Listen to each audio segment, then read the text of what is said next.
고린도의 그리스도인들 중 일부는 회심 전에 우상의 사당에 정기적으로 찾아간 예배자였을 것입니다. 그들은 거기서 무슨 일이 일어났는지 잘 알고 있었을 것입니다. 음침한 신비감과 두려움, 신의 연회에 참석해서 실제로 신을 먹고 마시며 신의 생명을 자기 생명으로 취한다는 느낌, 술을 마신 후에 느껴지는 윤리적 제약에서 벗어난 듯한 느낌, 신에게 약간의 비용만 지불하면 그 보답으로 원하는 대로 무엇이든 해주려고 뒤에서 기다리는 소녀와 소년들. 이들이 오랜 세월 그 어둡고 강력한 세계에 정기적으로 참여했다면 이들의 기억과 생각에서 그 전체 경험 중 일부만 떼어내기란 어려울 것입니다.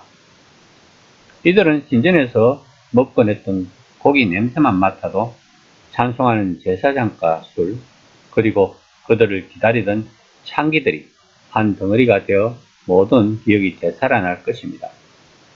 이런 상황을 알고 오늘 본문을 이해하면 좋을 것입니다. 8장 7절 말씀입니다. 그러나 이 지식은 모든 사람에게 있는 것이 아니므로 어떤 이들은 지금까지 우상에 대한 습관이 있어 우상의 제물로 알고 먹는 거로 그들의 양심이 약해지고 더러워지느니라.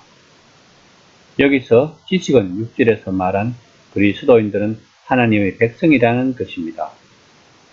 더 이상 우상의 지배 아래 있지 않기 때문에 자유롭다는 것입니다. 그러므로 우상에게 바친 제물, 즉 고린도 시장에 나온 고기를 먹어도 양심에 끄리낌 없지만 아직도 믿음에 대하여 약하고 이런 지식이 없는 자들은 우상에 바친 고기 냄새만 맡아도 과거에 자기들이 신전에서 행한 모든 일들이 기억이 나서 그들을 괴롭게 한다는 말입니다. 8장 8절에서 9절 말씀입니다. 음식은 우리를 하나님 앞에 내세우지 못하나니 우리가 먹지 않는다고 해서 더 못 사는 것도 아니고 먹는다고 해서 더 잘 사는 것도 아닙니다. 그런즉 너희의 자유가 믿음이 약한 자들에게 걸려 넘어지게 하는 것이 되지 않도록 조심하라. 우상에게 바쳐진 고기를 먹느니까 그것을 멀리하는 일은 그리스도인의 믿음이나 구원과는 아무런 상관이 없다고 로마서 14장 17절에서 바울은 말하고 있습니다. 그러나 우상이 실제로 존재하지 않음을 아는 성도들에게 바울은 엄중히 경고하고 있습니다.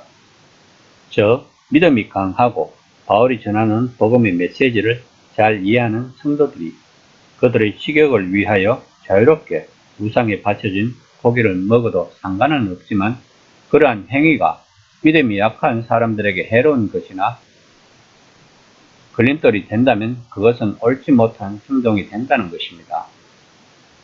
8장 10에서 11절 말씀입니다. 지식이 있는 내가 우상의 집에 앉아 먹는 것을 누구든지 보면 그 믿음이 약한 자들의 양심이 담력을 얻어 우상의 제물을 먹게 되지 않겠느냐. 그러면 내 지식으로 그 믿음이 약한 자에게 멸망하나니 그는 그리스도께서 위하여 죽으신 형제라.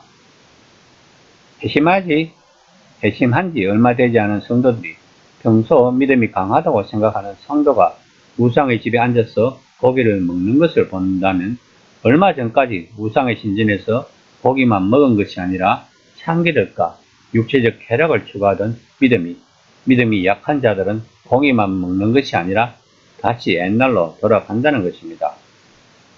옛날로 돌아간다는 것은 세상 신이 주는 원초적인 쾌락을 말합니다. 다시 말하면 세상 신이 주는 중독입니다.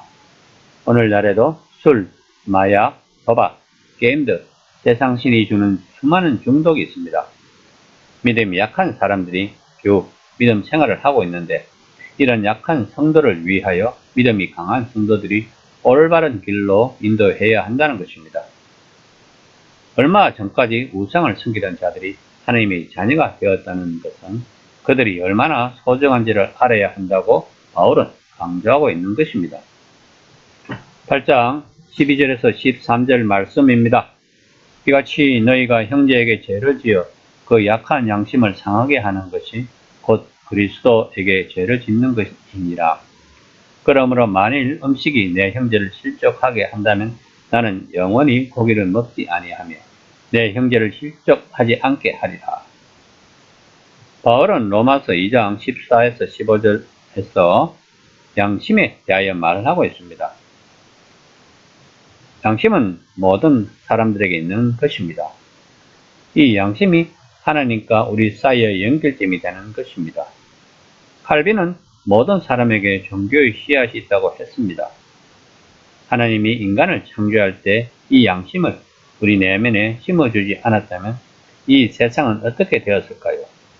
아마도 우리가 생각하는 지옥이 되었을 것입니다. 그러므로 하나님 앞에서 깨끗한 양심을 유지하는 것은 그리스도인의 기본 생활의 한 부분입니다. 바울은 인간의 양심이 잘못될 수도 있고 교육을 통해 방향을 재설정할 수도 있다는 것을 잘 알고 있습니다. 또한 그는 다년간 목회 경험을 통해 사람의 양심을 교육하는 데는 시간과 인내가 필요하다는 것도 알았을 것입니다. 사람들에게 지금 지닌 깊은 내면의 사고를 그리고 다른 사고방식을 받아들이라고 말한다고 해서 해결되는 단순한 문제가 아닙니다. 그래서 바울은 고기를 먹는 문제에서 확고한 양심을 모든 그리스도인들이 가지지 못한다는 것을 잘 알고 있었습니다. 양심이 전해주는 목소리를 하룻밤 사이에 억지로 바꿀 수 없다는 것도 바울은 잘 알고 있었을 것입니다. 바울은 모든 그리스도인들을 메시아의 지체로 생각했습니다. 따라서 그는 연약한 그리스도인의 양심에 대한 모든 공격을 메시아 자신에 대한 공격으로 간주하고 있습니다. 바울은 우상에 바쳐진 고기를 먹을 권리를 가지고 있다고 말합니다. 그러나 이 권리가 연약한 형제나 자매들을 생활로 돌아가도록 유혹하는 결과를 낳지 않도록 조심해야 한다는 것입니다. 바울은 앞장에서 지식은 사람을 구출되게 하지만 사랑은 사람을 세운다고 했습니다.